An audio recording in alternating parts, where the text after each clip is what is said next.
Olá, meus amigos! Sejam todos muito bem-vindos de volta ao canal Creio, Logo Sei. Hoje é sábado, 25 de dezembro, o dia que nós comemoramos o Natal. Glórias a Deus por isso. E por isso o nosso estudo bíblico, que geralmente é aos domingos, hoje será no sábado, justamente para comemorarmos, né, agradecermos a Deus pelo Natal, pela vinda do Senhor Jesus Cristo ao mundo. E hoje vamos falar do seu nascimento, ah, dos detalhes do seu nascimento, mas também da visão espiritual do nascimento de Jesus, da vinda de Jesus ao mundo, algumas passagens que nos mostram o que Jesus veio fazer aos nossos corações, às nossas vidas, né? Falando da nossa alma, do nosso espírito, né? E também do seu nascimento fisicamente falando, podemos dizer assim. Antes de mais nada, por gentileza, peço a você que se ainda não é inscrito aqui no nosso canal, que você se inscreva, por favor, ative o sininho para receber as notificações, curta e compartilhe esse vídeo se você gostou, se você se sentir abençoado e também nos siga lá no Instagram e no Facebook. Muito obrigada. Então, nós vamos começar lendo uma passagem que está em Lucas capítulo 1. Nós vamos ler dos versículos 26 ao 45. Vamos lá? No sexto mês, Deus enviou o anjo Gabriel a Nazaré, cidade da Galileia, a uma virgem prometida em casamento a certo homem chamado José, descendente de Davi. O nome da virgem era Maria. O anjo, aproximando-se dela, disse: Alegre-se, agraciada, o Senhor está com você. Maria ficou perturbada com essas palavras, pensando no que poderia significar essa saudação. Mas o anjo lhe disse: Não tenha medo, Maria. Você foi agraciada por Deus. Você ficará grávida e dará à luz um filho, e lhe porá o nome de Jesus. E ele será grande e será chamado Filho do Altíssimo. O Senhor Deus lhe dará o trono de seu pai Davi, e ele reinará para sempre sobre o povo de Jacó. Seu reino jamais terá fim. Perguntou Maria ao anjo: Como acontecerá isso se sou virgem? O anjo respondeu: O Espírito Santo virá sobre você, e o poder do Altíssimo a cobrirá com a sua sombra. Assim, aquele que há de nascer será chamado Santo, Filho de Deus. Também Isabel, sua parenta, terá um filho na velhice. Aquela que diziam ser estéril já está no seu sexto mês de gestação, pois nada é impossível para Deus. Respondeu Maria: Sou serva do Senhor, que aconteça comigo conforme a tua palavra. Então o anjo a deixou. Naqueles dias, Maria preparou-se e foi depressa para uma cidade da região montanhosa da Judéia, onde entrou na casa de Zacarias e saudou Isabel. Quando Isabel ouviu a saudação de Maria, o bebê agitou-se em seu ventre e Isabel ficou cheia do Espírito Santo. Em alta voz exclamou: Bendita é você entre as mulheres, e bendito é o filho que você dará à luz. Mas porque sou tão agraciada a ponto de me visitar a mãe do meu Senhor, logo que a sua saudação chegou aos seus ouvidos, o bebê que está em meu ventre agitou-se de alegria. Feliz é aquela que creu que se cumprirá aquilo que o Senhor lhe disse. Amém. Glórias a Deus. Aqui Lucas está contando detalhadamente como se deu o nascimento de Jesus, o aviso, primeiro, né, o anúncio do nascimento de Jesus, o anjo Gabriel avisando Maria sobre o que lhe aconteceria, e comentou, disse para ela que a sua prima Isabel, que era estéril, estava grávida, apesar de velha, estava grávida de 6 meses. Isso aqui já nos dá um detalhe que dá mais ou menos a gente acredita que é possível ter uma noção de quando Jesus nasceu. né? E eu comentei há uns vídeos atrás que achava que fosse em março, mas não é não, queridos. Se nós virmos Lucas lá no começo, quando ele conta sobre Zacarias e Isabel, ele diz que Zacarias era um filho de Arão, descendente de Arão, né? E ele estava no templo servindo no turno de Abias. E lá em Crônicas vai mostrar que o turno de Abias, né? Porque eram 12 famílias, 24 famílias e elas serviam por 12 meses, duas famílias cada mês. E o turno da família de Abias era entre maio e junho, mais ou menos. Então, se nós formos levar em conta que Zacarias estava servindo no templo quando o anjo Gabriel falou com ele que Isabel, sua mulher, daria luz a João Batista, e quando o anjo Gabriel falou com Maria que ela ficou finalmente grávida, Isabel já estava com 6 meses de gestação, muito provavelmente Jesus foi concebido pelo Espírito Santo em Maria mais ou menos em dezembro e janeiro. Isso significa que ele deve ter nascido provavelmente entre setembro e outubro, na festa dos tabernáculos. Para saber mais sobre isso, eu vou deixar aqui o link de uma live dos pastores Lucas Girardi e Dionei Vieira, da semana passada, onde você pode ver essas e outros detalhes maravilhosos a respeito do Natal. Combinado? E então, Maria foi até Isabel, né? Depois que o anjo lhe anunciou tudo o que estava acontecendo. E o bebezinho que estava no ventre de Isabel, João Batista, saltou de alegria quando Maria chegou. Por quê? Porque ali já estava o Senhor Jesus, né? Sendo gerado no ventre de Maria, e a presença do Espírito Santo certamente era algo assim sensível, talvez até palpável, né? Agora vamos pular alguns versículos e ler Lucas 2, do 1 ao 20, mais alguns detalhes sobre o nascimento de Jesus. Ontem nós lemos alguns versículos dentro deste trecho, mas hoje nós vamos ler um pouco mais, alguns versículos a mais. Vamos lá? Naqueles dias, César Augusto publicou um decreto ordenando o recenseamento de todo o Império Romano. Este foi o primeiro recenseamento feito quando Quirino era governador da Síria, e todos iam para sua cidade natal a fim de alistar-se. Assim, José também foi da cidade de Nazaré da Galiléia para a Judéia, para Belém, cidade de Davi, porque pertencia à casa e à linhagem de Davi, e foi a fim de alistar-se com Maria, que lhe estava prometida em casamento e esperava um filho. Quando estavam lá, chegou o tempo do bebê nascer. E ela deu à luz o seu primogênito, envolveu em panos e colocou numa manjedoura, porque não havia lugar para eles na hospedaria.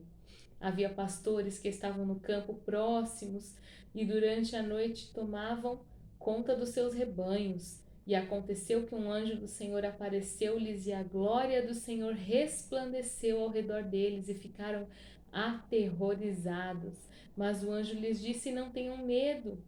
Estou lhes trazendo boas novas de grande alegria, que são para todo o povo. Hoje, na cidade de Davi, lhes nasceu o Salvador, que é Cristo, o Senhor. Isso lhes servirá de sinal: encontrarão o bebê envolto em panos e deitado numa manjedoura. De repente, uma grande multidão do exército celestial apareceu com o anjo, louvando e dizendo: Glória a Deus nas alturas e paz na terra aos homens aos quais ele concede o seu favor.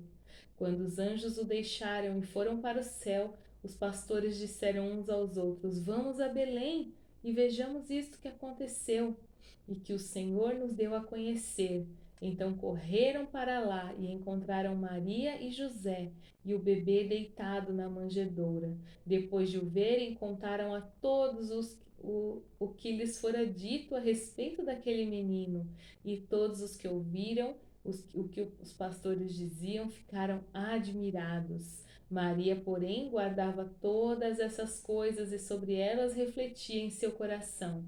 Os pastores voltaram glorificando e louvando a Deus por tudo o que tinham visto e ouvido, como lhes fora dito. Que lindo, né, queridos? Que lindo relato que Deus revelou o nascimento de Jesus aos pastores. Não foram aos poderosos, não foi aos poderosos, não foi aos ricos, não foi aos governantes, não foi aos arrogantes, não foi aos importantes, foi aos pastores, aos homens humildes que estavam ali bem próximo de Belém. E que cena maravilhosa que deve ter sido os anjos, né? Uma multidão celestial, um exército celestial no céu, cantando e louvando a Deus.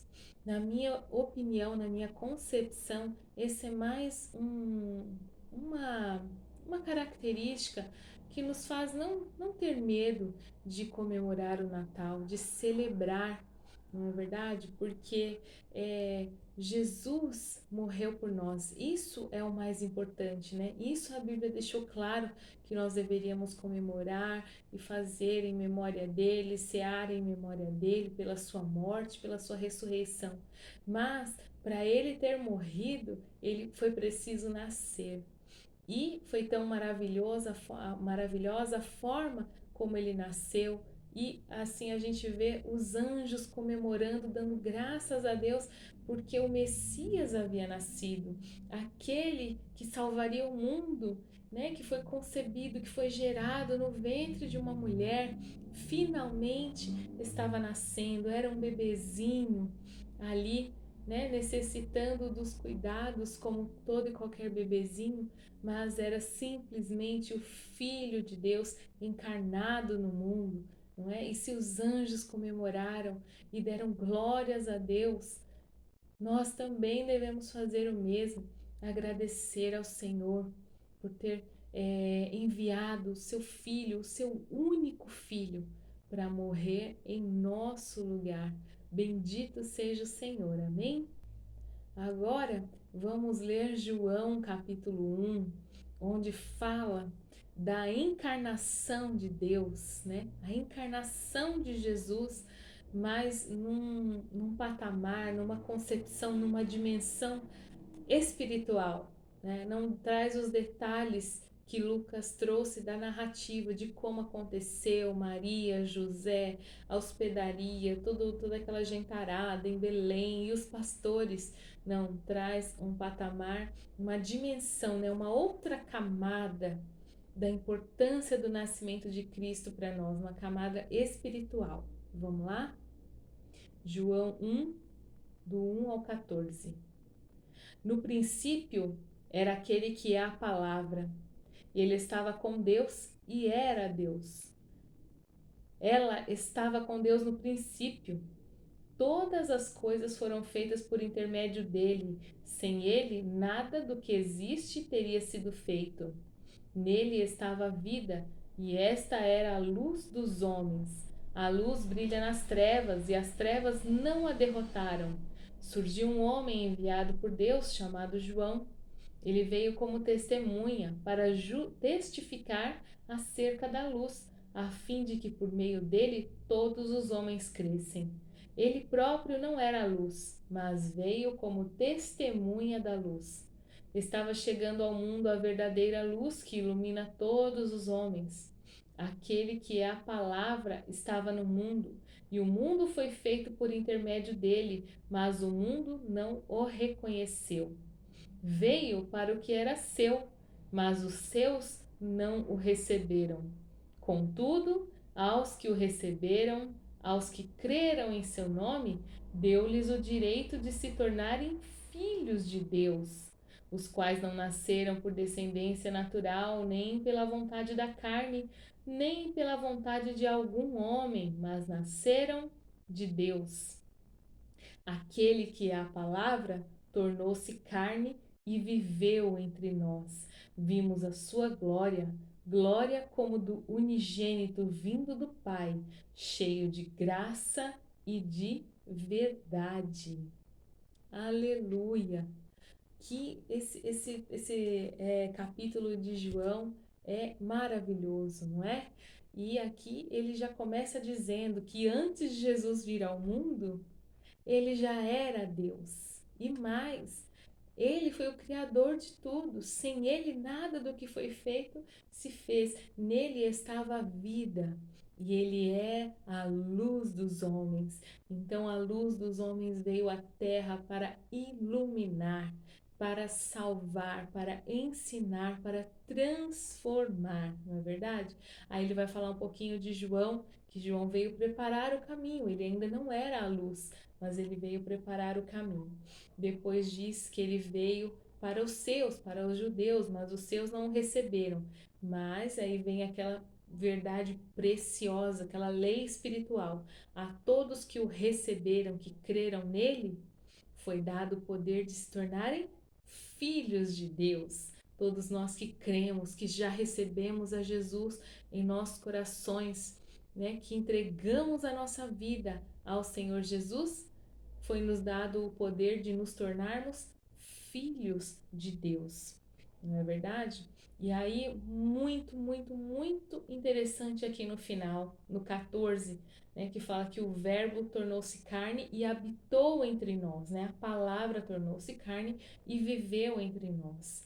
Na realidade, queridos, a palavra que João usou aqui no grego, se fôssemos traduzir realmente ao pé da letra o que ele queria dizer, o verbo aqui seria um verbo que na verdade nem existe, mas que poderia muito bem ser colocado, que é tabernaculou entre nós. Significa que Jesus não só simplesmente veio habitar no nosso meio, ele veio tabernacular.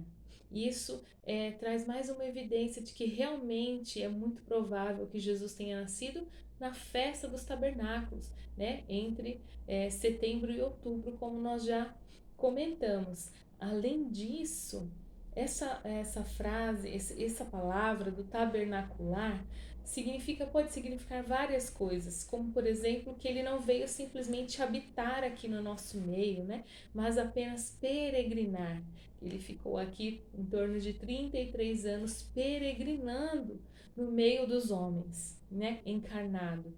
E também nós podemos entender a conotação de adoração que isso existe, né? O tabernáculo foi o templo que Deus escolheu para morar no Antigo Testamento, né? Ele deu a Moisés as medidas exatas do que ele queria, de como seria a tenda do encontro, o lugar aonde ele se encontraria com o povo, onde o povo faria os seus sacrifícios, né? O sacerdote entregaria a adoração em nome dele e do povo, e Deus responderia com a sua glória. Né? Em Êxodo, nós vemos em muitos lugares o tabernáculo chamado de a tenda do encontro. E aí, Jesus vindo a nós, tabernacular entre nós, significa que o próprio templo de Deus, a tenda do encontro de Deus, tinha tomado carne e estava no meio dos homens. Então, quem estava diante de Jesus podia adorar a Deus de forma tão maravilhosa, tão grata, tão tremenda, como quem estava ali com Moisés, com Salomão mesmo no templo, onde eles adoravam a Deus e a presença de Deus era derramada, a glória de Deus era derramada, não é verdade? A mesma coisa aconteceu com Jesus no tempo em que andou entre nós, em que se fez carne e habitou, aleluia! O próprio templo de Deus andou no meio das pessoas. Maravilhoso isso, não é verdade? E aí, para concluir, vamos ler uma passagem que está em Isaías, que o próprio Senhor Jesus vai dizer depois que esta passagem se cumpriu nele. Ele leu essa passagem numa sinagoga e disse: esta passagem, esse texto se cumpre, essa profecia se cumpre hoje diante de vocês. Que maravilhoso que é isso. Isaías 61, do 1 ao 3. O Espírito do soberano Senhor está sobre mim, Porque o Senhor ungiu-me para levar boas notícias aos pobres, enviou-me para cuidar dos que estão com o coração quebrantado, a anunciar liberdade aos cativos e libertação das trevas aos prisioneiros, para proclamar o ano da bondade do Senhor e o dia da vingança do nosso Deus, para consolar todos os que andam tristes e dar a todos os que choram em Sião uma bela coroa em vez de cinzas, o óleo da alegria em vez de pranto e um manto de louvor em vez de espírito deprimido. Eles serão chamados carvalhos de justiça, plantio do Senhor, para a manifestação da sua glória. Aleluia, aleluia, glórias a Deus. E aí, em Lucas 4, a partir do 14, nós vemos Jesus dizendo isso. Jesus entra na sinagoga em Nazaré e aí ele pega o rolo da palavra para ler diante de todos, ele lê esse versículo, e aí no versículo 20, ele diz assim, Lucas diz assim: então ele fechou o livro, devolveu-o ao assistente e assentou-se. Na sinagoga, todos tinham os olhos fitos nele, e ele começou a dizer-lhes: hoje se cumpriu a escritura que vocês acabaram de ouvir. Então, queridos, o próprio Senhor Jesus disse: essa profecia de Isaías 61 se cumpriu hoje, porque eu estou aqui, porque o Espírito do Soberano está sobre mim, porquanto me ungiu para pregar boas novas aos quebrantados de coração, não é? Anunciar liberdade aos cativos, aos que estão em trevas, proclamar o ano aceitável do Senhor, o dia da vingança do nosso Deus, consolar os que estão tristes, os que choram em Sião. E aí diz o que ele vai colocar no lugar, né? Uma coroa, uma bela coroa em vez de cinzas, óleo de alegria em vez de pranto, manto de louvor ao invés de um espírito angustiado. Que maravilha, queridos! É isso que Jesus veio fazer. Jesus nasceu de uma virgem. Jesus cumpriu todas as profecias como filho de Davi, como servo sofredor, como filho de José do Egito. Sofreu injustamente, sofreu calado, como uma ovelha foi para o matadouro, para que nós pudéssemos ter vida nele, né? Quando ele estava pregado ali na cruz, nós também, é como se nós também estivéssemos ali pregado. Quando ele morreu, nós também morremos. Quando ele ressuscitou, nós também ressuscitamos, né? E quem tem Jesus tem tudo, meu amado. Então, é isso que ele veio fazer para você, né? Consolar a você que está triste, consolar a você que está angustiado, achando que nada mais tem jeito. Não, quem tem Jesus tem tudo. Se você tem ao Senhor Jesus, busque Ele agora e peça para que essa palavra se cumpra na sua vida, né? Uma coroa linda na cabeça ao invés de cinzas, um óleo de alegria para tirar o pranto, né? Uma veste de louvor, um manto de louvor, ao invés de um espírito angustiado. Seja qual for a situação, você pode estar vestido de louvor, coberto de alegria e coroado pelo Senhor Jesus Cristo, porque não foi em vão. Ele nasceu com um propósito. Hoje nós comemoramos o nascimento do Senhor Jesus, nós damos graças a Ele por ter vindo ao mundo para morrer em nosso lugar, para que estas palavras sejam verdade, se cumpram na nossa vida, em nome de Jesus. E você, meu amado, que ainda não conhece esse Deus, que ainda não se entregou, se rendeu ao Senhor Jesus Cristo, eu convido hoje você a fazê-lo. E você também vai ter essa mesma felicidade, essa mesma alegria, esse contentamento, essa satisfação, essa paz inexplicável dentro de si, por conta do poder, da graça, do amor, da restauração que o Senhor Jesus é capaz de fazer na sua vida. Aleluia. Arrependa-se, deixe as suas antigas práticas, deixe as suas práticas erradas. Arrependa-se dos seus pecados e volte-se para o Senhor imediatamente. E você vai ser consolado, vai ser vai ter os teus vestidos, as tuas roupas mudadas para alegria, para louvor, para gozo, para regozijo, para gratidão na presença do Eterno, do teu Criador. Amém? Aleluia! Glórias a Deus por isso. Eu espero, queridos, que todos nós tenhamos um Natal abençoado, que você que está triste, que possa estar, né, que pode estar até enlutado, que o Senhor conforte você, que o Senhor inunde o seu coração de graça, de amor, de tranquilidade, né, de paz mesmo, a paz que excede todo entendimento, que você tenha um dia abençoado, de preferência junto, né, de pessoas que você ama, e agradeça ao Senhor, agradeça a Deus pelo maior dos presentes, que é o Senhor Jesus Cristo. Agradeça ao Senhor Jesus por ter escolhido nascer, morrer e ressuscitar por nós. Amém? Espero que todos tenham um Feliz Natal. Olhando realmente para a razão do Natal e não para as distrações inúmeras que o mundo coloca aí, tentando impedir a gente de ver a realidade, não é verdade?